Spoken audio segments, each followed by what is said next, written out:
Okay, let's now wait for the present to drop.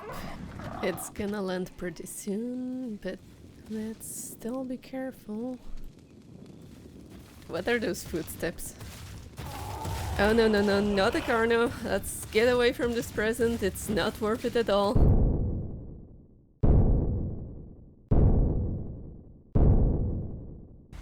Welcome to day 4 of my attempt to beat the entire Ark storyline on hardcore mode.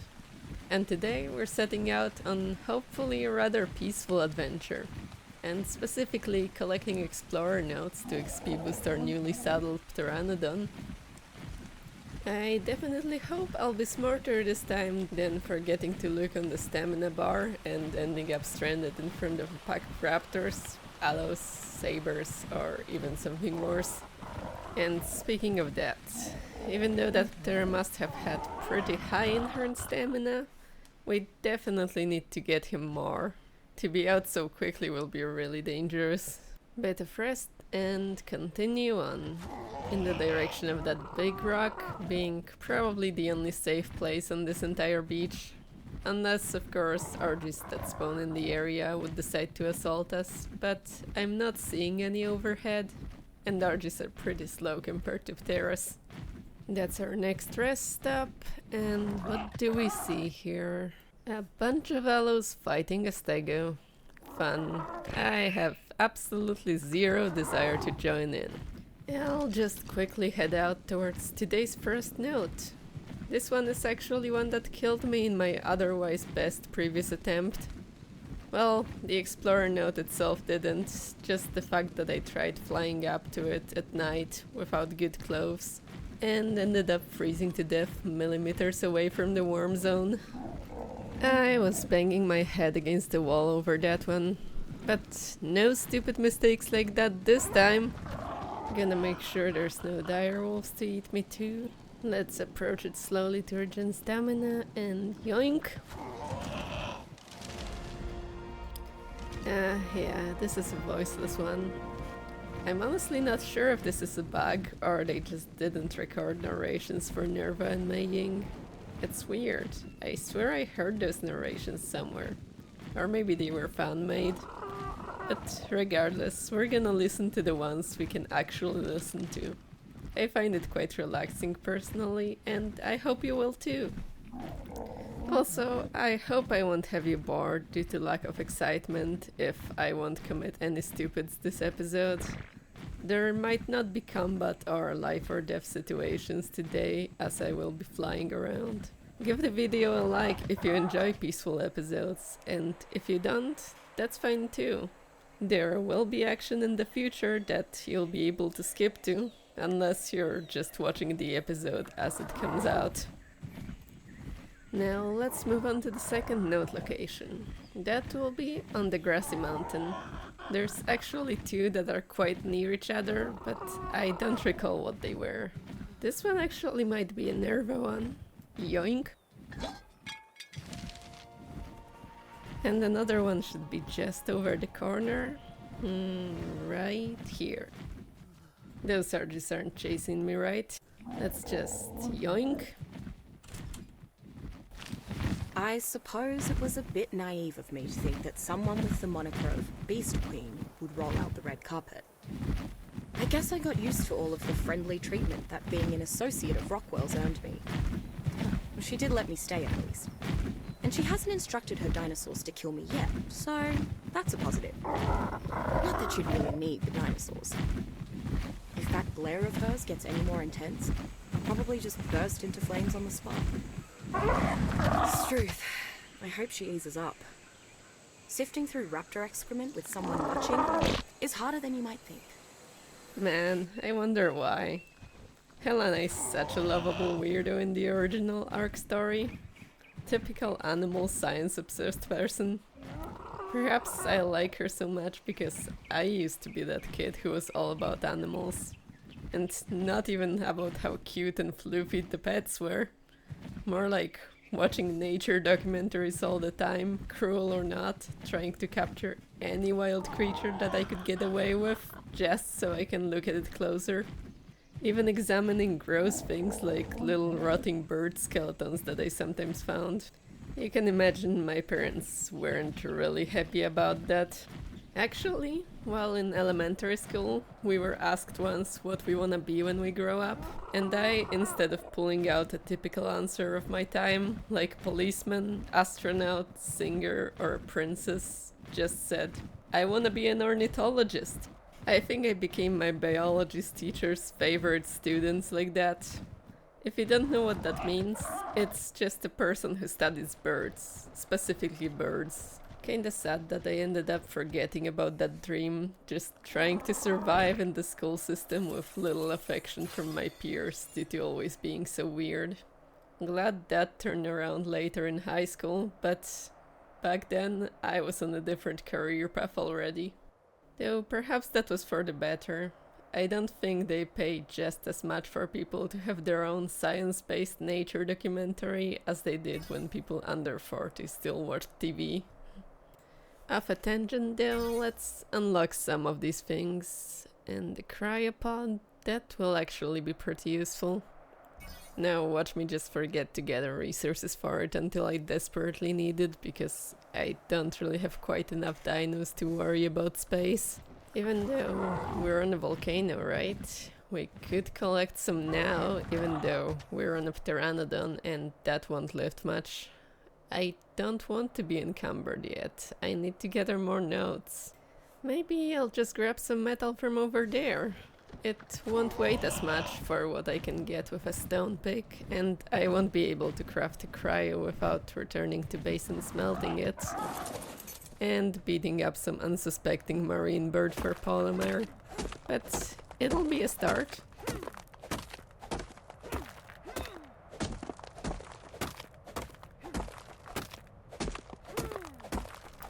I don't think I even remember just how inefficient this would be. It's taking so long. At least once this smelts, I'll be able to get a metal pick right away, and that will be a thing of the past. I'm really getting more stone than metal.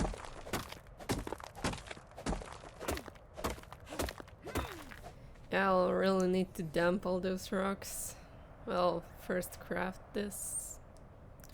And make sure I don't dump anything useful, and dump those rocks. And now we should still be at full speed for this Ptera. No crystal gathering though, as tempting as it is. I'll have crystal closer to home. Let's just go and try to find another explorer node quickly before the XP boost runs out. It might look like there's a lot of time, but it can still run out as I'm playing without the node map. We're finding each node in real time without me strictly remembering where they are. That being said, what am I even doing? I should have leveled him up so long ago to have more stamina speed instead of taking rests every minute or so. Let's just go back to the top of the volcano quick, as it is perfectly safe there and nothing spawns, and level him up.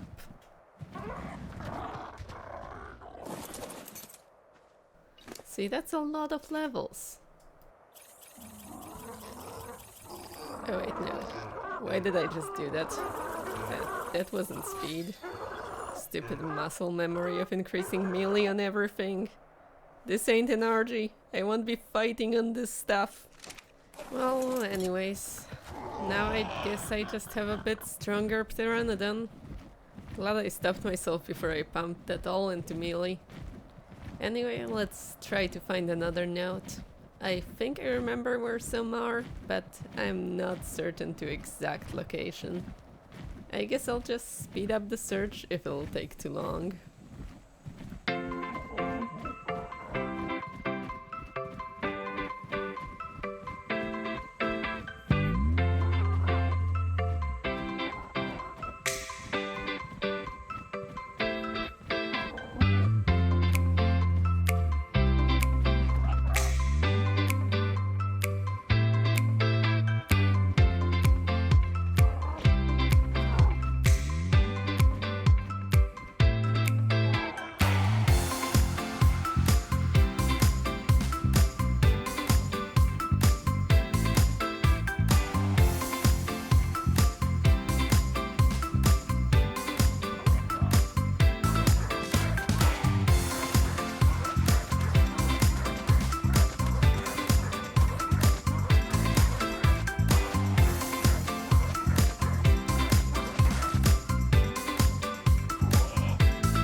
And there's another one. Yoink. Oh, I failed again. That's just... Yoink. Microraptor narrolongus is one of the smallest non-avian dinosaurs on the island. Incredibly fast for its size, Microraptor is a voracious carnivore. Aggressive towards anything regardless of size, Microraptor fancies itself an apex predator. It will attack humans on sight, especially if it's not alone. When hunting, Microraptor's speed is only one of its assets. While not quite capable of sustained flight, its wings allow it to stay aloft for several seconds while jumping. This allows Microraptor to attack its prey's vulnerable areas, as well as search for small river fish. Notable, the creature also tends to use this ability to knock oblivious humans off of their mounts. While not a powerhouse against armed enemies, Microraptor is particularly suited to dismounting enemy riders. Microraptor's natural tendency to attack weaker creatures means they can ignore the mount while attacking the rider with leaps of fury. Ah yes, Microraptors. Sustained flight for a few seconds, you say? I swear I saw them flying after people for up to a minute. And even gaining altitude if they're chasing you on a flyer. They'll never let go once they aggro. That aside though, I wish to never meet them in this playthrough. Can that be true? Perhaps not, as I'll have to eventually explore the redwoods, and that's where they are. Anyway, off to continue our adventure!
And here it is, the location where I remember there was more than one note, and one of these was a special terminal from Homo Deus Helena. That being said, I see there is a lone raptor down there. Perhaps, just maybe, we could try getting Ruby a girlfriend? If it is even female though. I can most certainly volley it, and maybe have enough darts, so after shooting I can finish it off with a club? I'm not sure. It is running off to somewhere though. Let's see what the supply crate has over there. Maybe it's narcotics, then I'll be better on arrows. Nope, no narcotics here, but I will grab that spark powder. Oh great, the raptor's chasing the parasaur, and there are dillos chasing the raptor. Probably not worth attempting it. If I ball it, there will be dillos on me immediately, and then I'll waste the ball period defending myself. Let's just do what we came here for and grab the explorer notes. Should be one near that rock, but I can't see it, so I'll now fly to the cliff with the tech terminal note instead. Weren't those ones giving better XP boost than ordinary notes? I don't recall, but they are interesting to listen to as an expansion of the intro clip. Should be just around the corner. Yeah, it's beautiful. But I think I need to actually dismount to get it. Once your fall is complete, stay close to the sanctuaries. Within them, small pockets of life still flourish in an otherwise barren garden. Beyond their spheres of influence, you will find an endless sea of decay. Wait, is ruled that by talking shadows about and extinction? death. Like actual The Earth? first of these sanctuaries is the Great City. Though it is no longer a metropolis, a jungle blooms in its place, and you may find a modicum of shelter within its crumbling walls. The Oh, others there's will be another more note right familiar to there. you, if only for the I was Oops. ever so glad to see Miss Walker again. My assistants are clever in their own right, but dear Helena is still the only person that I feel comfortable diving into my deeper theories with. I fear that I may have kept her from getting a word in edgewise, though. Once I got going on the obelisks, why, I just couldn't contain my enthusiasm. My word, I really have become quite enamored with the subject, haven't I? Well, that settles it. After this next set of trials, I shall go check on the Iron Brotherhood's progress. Perhaps I can convince Miss Walker to join me. We could make a real scientific expedition out of it. I forget that you can just interrupt another note like that. That kinda sucks, but yeah, I'm pretty sure what the note was describing is an extinction map. With the city shielded from decay to a degree, and areas familiar to me, probably as in the biodome simulating environments in extinction. When you think about it, it's ridiculous how durable their machinery on Earth has to be for it to still exist. After all, according to Ark canon, it could have been a millennia until Helena learned to resurrect survivors on the Arks reliably. Also, isn't it funny that in Ark, doing hardcore, as in having one life, is actually contrary to the canon, where respawn is part of the story, instead of just an arbitrary mean to get you another chance without too much loss? It is quite an interesting take on that mechanic.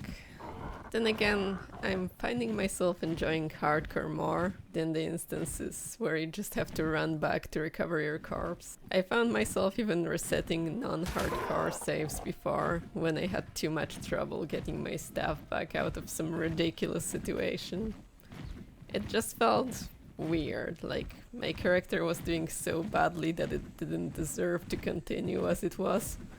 And I know it would be less work to just keep your tames and builds, just getting the gear back for grinding instead of recovery from impossible situation, but that's kinda depressing compared to starting a new adventure with a new phase. I guess I'm just weird like that. Gonna sit down here to recover a little bit of stamina before continuing. Level up my fortitude, and what do I level?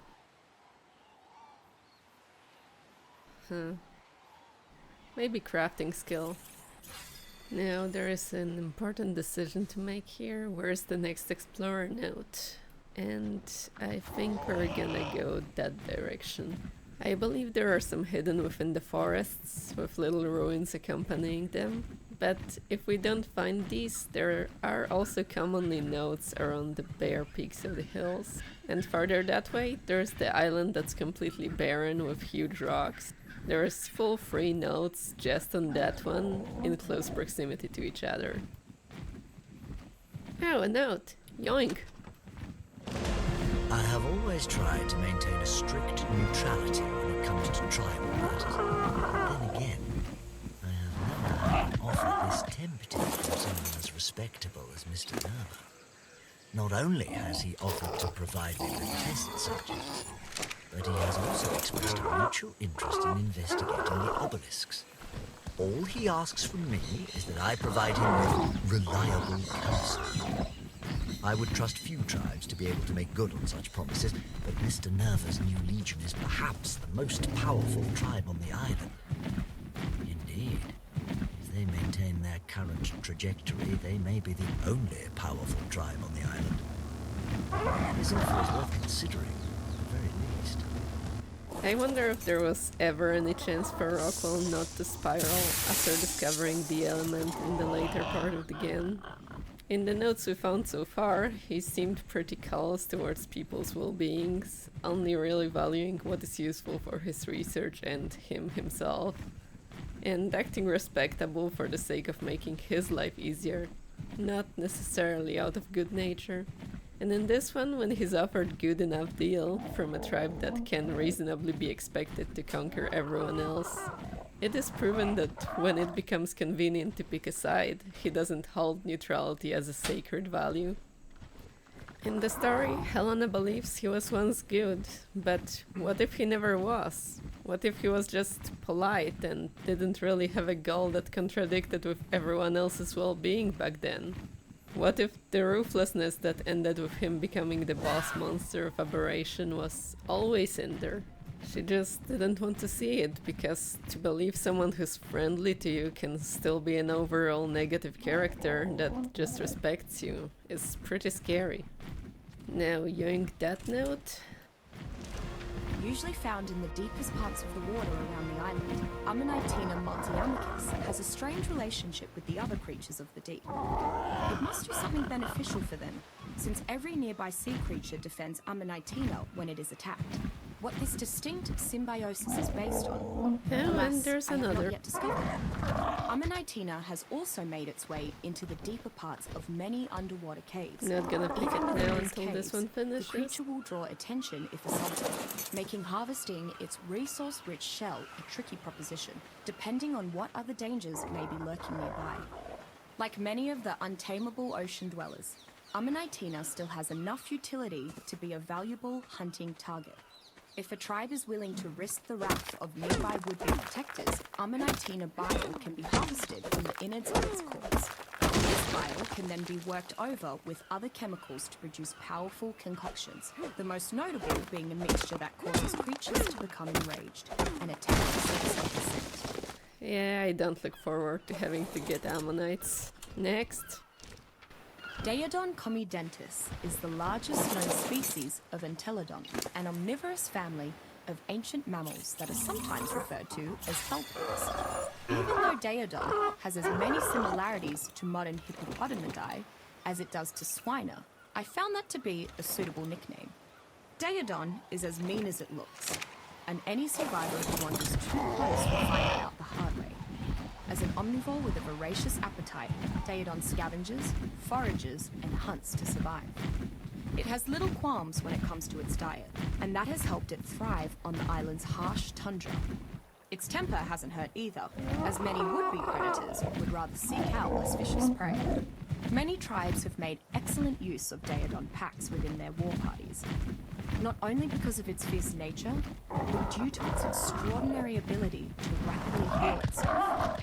I've theorized that this healing factor is why it seems to have such a high metabolism, though what is particularly extraordinary is its capability to share this benefit with nearby creatures. I've even heard some survivors mention that the Daeodon also has a unique ability to root out rare mushrooms as well. Now that is something that should be easy to tame with an RG when we get one. And pretty mandatory tame for boss battles. It can heal even without a second rider, right? Next. Fairly unremarkable by the island standards, Oncorhynchus grexlamia is a generally passive fish. Its main form of protection is swimming in a large school. Oncorhynchus does not like conflict, and generally swims away from anything larger than itself at very high speeds. Once provoked, however, Oncorhynchus becomes quite aggressive, along with its nearby brethren. It locks onto its prey with its long saber teeth and begins draining the creature's blood.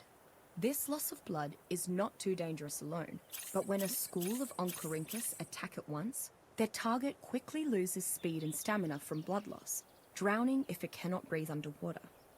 Like many of the smaller fish found on or around the island, Oncorhynchus cannot be tamed, but it is often herded and harvested for its resources.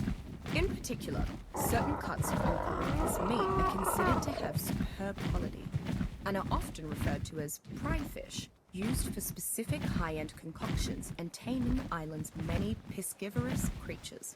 I wonder what's level is that Sarko over here. But we ain't gonna be taming that, right? Not enough narco arrows. Anyways, moving on. Now let's see how fast we can find the next one.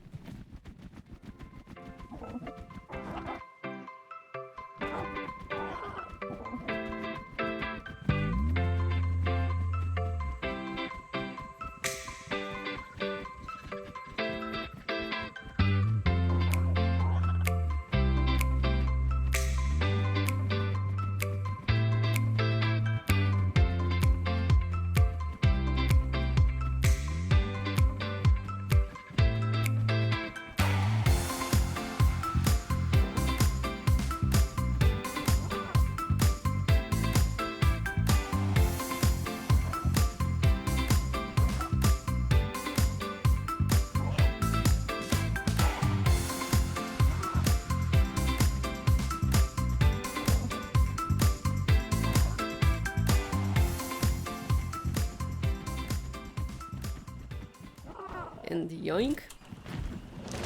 Megatherium formipava is one of the larger mammals on the island. This is most shocking because it is essentially a giant sloth, if you crossbred it with an elephant and a bear.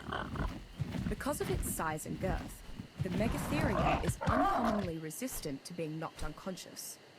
Despite primarily being a herbivore, a typical Megatherium is very intent on consuming island's living insects. It is particularly adept at removing their insides without damaging much of the shell, maximizing extraction of chitin. The otherwise slow and peaceful Megatherium becomes faster and aggressive in the presence of these creatures. Megatherium is an incredibly useful creature to tame, so long as you don't intend to fight other tribes. Its enormity, high resistance to torpor, and voracious attitude toward insects and arachnids makes it ideal for farming large quantities of chitin from the bugs of the island, or simply defending against them. Megatherium is definitely something we'll need. I don't think anything can replace it for the caves, at least the ones that don't require jumping or swimming. With cryopods that enable you to get that thing through the narrow cave entrances, a tame like this completely trivializes swarms of bugs. Also, broodmother is a bug too, so we can probably breed a bunch of good theriums to fight that. But that's a goal for a later day. For now, I need to get home and get rid of all the stuff weighting down me and my ptera. You probably noticed, if you didn't skip the speed-ups, that I've been killing some tech creatures with my yellow, utilizing this melee damage stat I accidentally leveled through a knee-jerk response, despite thinking something else. And that's because electronics are valuable, and scrap metal is just simply better than raw metal. It actually gives the ingots in 1-to-1 proportion, and not 1-to-2 metal. It is nighttime now, but this time I think I'm going to extend this episode till the very end of the night. And that's because it is still Christmas event, and finally with a flyer, and a good flyer, we can go grab at least a few falling presents. If they don't land in terrible places at least. Now let's just take care of some things in the base and wait for the Raptor Claus to arrive.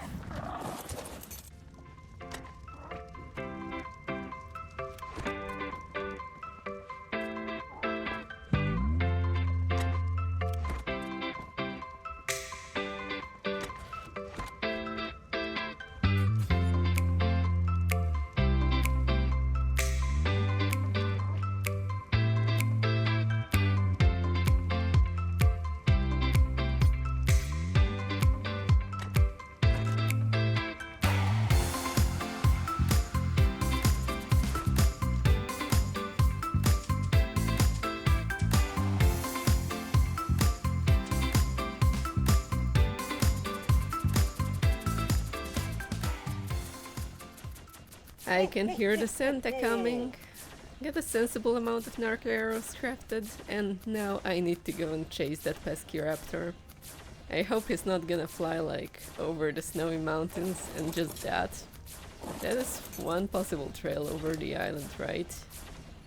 Then again, I cannot forget to dispose of anything that's too heavy. I don't want to have to drop stuff like metal just so I can pick up the presents.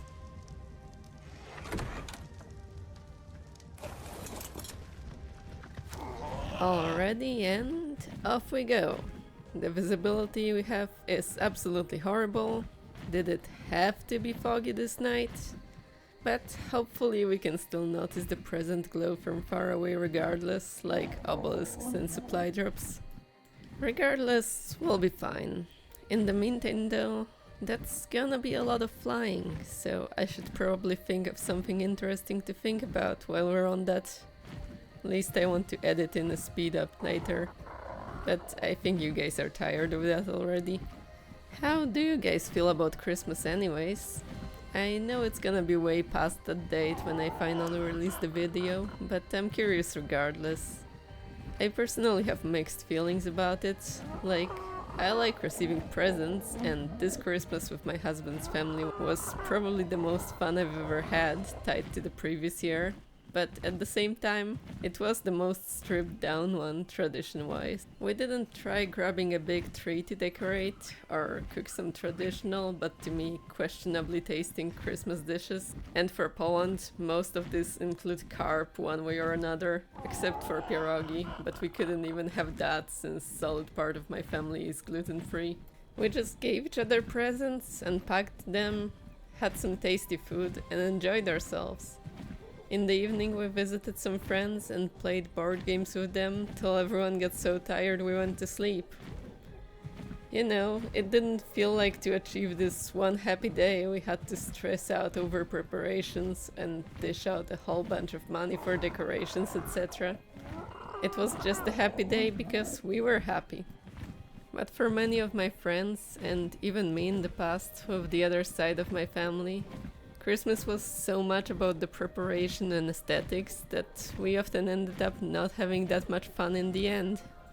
The whole Christmas aesthetic just seems a bit like a scam to me, trying to convince people that if they don't spend money to be as Christmassy as possible, they're having worse Christmas than others. But it could be just my perception. One of my uni friends claims she wouldn't quite feel that much joy without all of the aesthetic around it. Perhaps it's just that I'm not as affected by my external surroundings, but for a lot of people it's important. So let's say I can somewhat understand that aspect. What I completely don't get though is the Santa thing.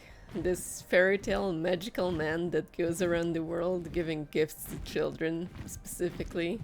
In some cases differentiating between good children and bad children based on quality of the presents.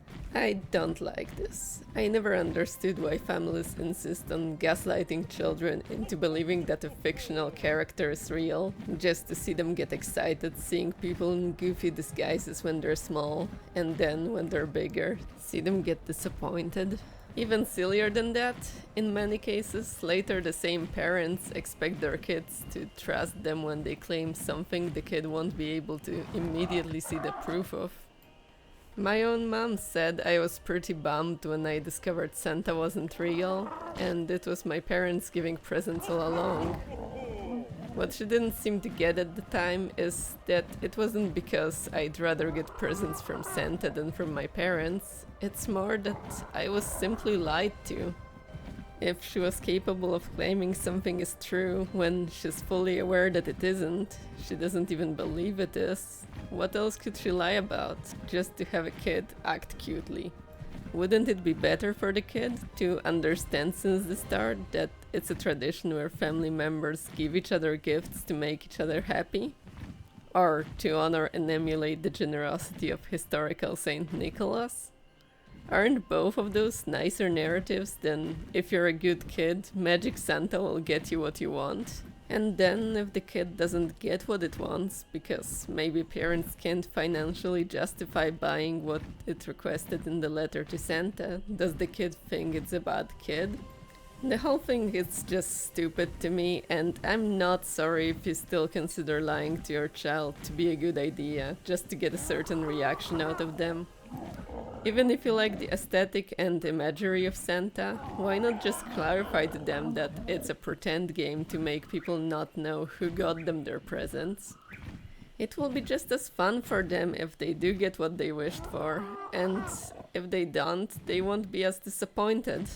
Because if they wished for something wild, it'll be easier for them to understand why it wasn't possible.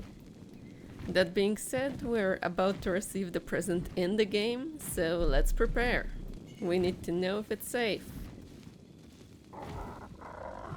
Okay, let's now wait for the present to drop. It's gonna land pretty soon, but let's still be careful. What are those footsteps? Oh no, not a Carno. Let's get away from this present, it's not worth it at all. See, what if that happens and you end up thinking you've been a horrible kid? Now, can I try to lead it away? Should I try? I can't see anything in this darkness. It's probably not worth it, especially if my stamina could run out with it still after me. Let's just go and see if the next present is still somewhere. Maybe that will be less guarded. I hope so. Those things drop such good items at times. That and blueprints, I could be set for the rest of the island time with neat weapons and armor. It's just a shame that they don't seem to often drop saddles. Oh, I see it, and I don't see anything big around it, that's a good sign. Let's approach and make sure. I can hear nothing, so time to just grab that and get away. Oh wait. I can't move, I need to dispose of that quickly. Now we're flying away. Stone structures aren't bad, but with Ptera, there was just no way. Let's just be satisfied with the coal and mistletoe we can feed to the gachas. I wonder, can we get that purple drop? Now, without those build parts, we definitely have some weight to spare, so let's just head that way. Whatever it contains, we should be able to lift it, and I'd be glad to have more loot after the presents didn't pan out. It seems to not be on an unreachable cliff, so that's good. And taking a closer look, there's clearly no creatures immediately without its illumination range that could threaten me. Just a stego over there, can't hear anything else. Okay, let's grab it. And chitin boots. Now those are pretty nice, way better than hide. We're finally getting some good stuff. And it seems like the present had a blueprint too. Not even outrageously priced for this insanely good quality. I might have underestimated the build parts gift. Now let's just return home and see if the gachas are still hanging around so I can feed them.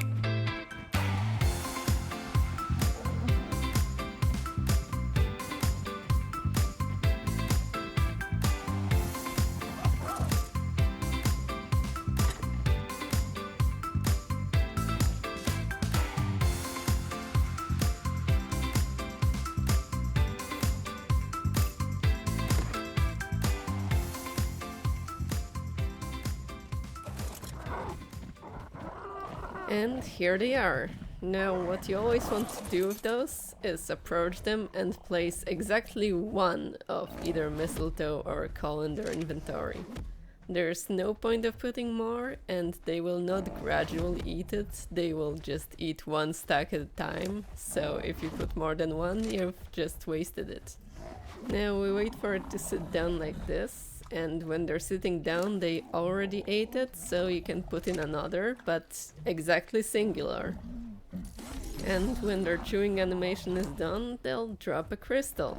And you can go pick it up, because it will probably roll off to the lowest point. No, please don't block me, gachas. Please sit down. Ah, who knew they would listen? I'm all out of mistletoe, so they'll get coal. Now let's collect these and see.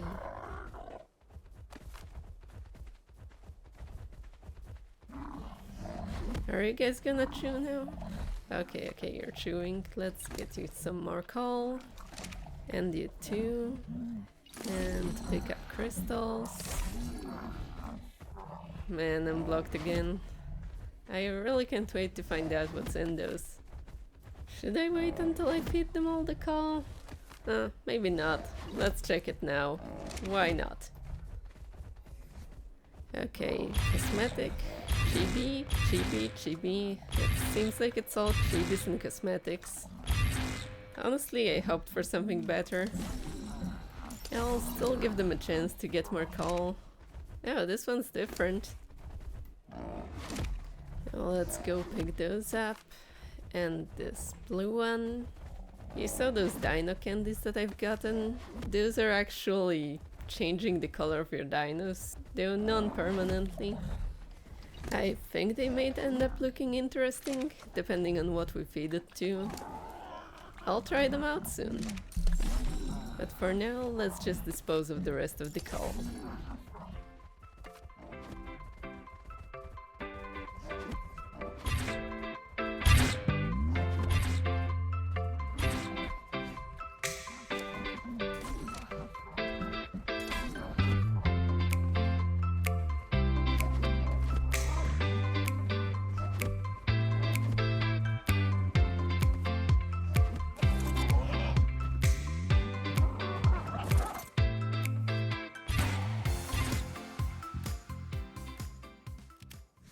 Okay, and we shall make Ruby our test subject.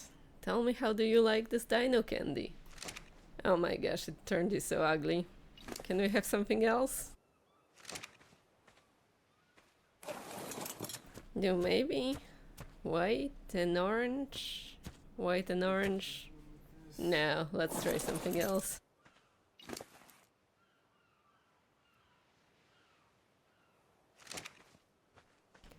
Green and orange? Nah. No, this is kinda plain looking.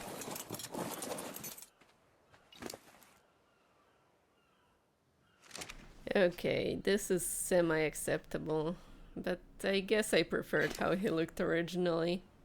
I'll need to find a way to reverse that before it's 24 real life hours. In any way, we will be ending our episode here. It was a long one, and if you enjoyed, please leave a like and subscribe to the channel. See you in the next one. Bye!